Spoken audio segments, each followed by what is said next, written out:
Okay, today we're looking at properties of exponents. This is the day one. We've got 2 days of properties of exponents. Let's take a look at the front side of the worksheet 5.1. Let's start with problem number 1. It says evaluate the expression and tell which properties exponents you used. So here I have 2 to the 5th power times 2 to the 3rd power. Well, I've got like bases here, meaning that both of the base are 2. They're the same, but the powers are different.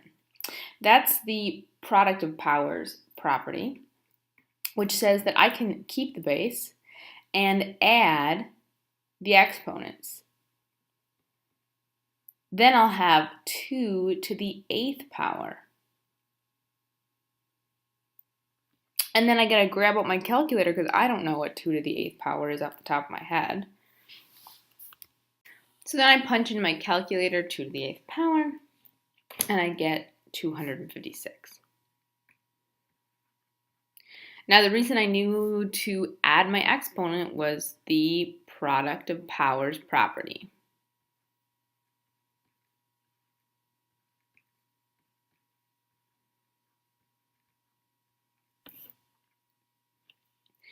Okay, let's take a look at number 8. Number 8 here I have a fraction to a power, but a fraction is really just a quotient or something being divided. And so this is the quotient to a power property. So what that property says is that if I have a quotient to a power, then I can rewrite this as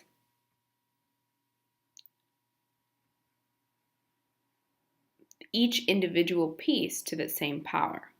So now I have 4 to the negative 3rd power and 5 to the negative 3rd power. And then I know that negative powers actually move things around in a quotient. So I'm going to move, because that's the negative power property, this 4 to the negative 3rd. I'm going to put this in the bottom. It became 4 to the positive 3rd. And then I'm going to move this 5 to the negative 3rd in the top or the numerator and make it 5 to the positive 3rd. So now I just made my exponents positive using the negative exponent property. And then I can just evaluate.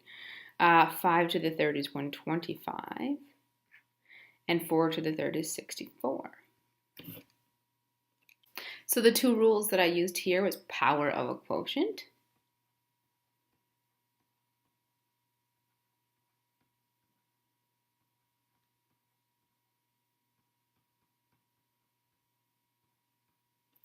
and the negative power rule.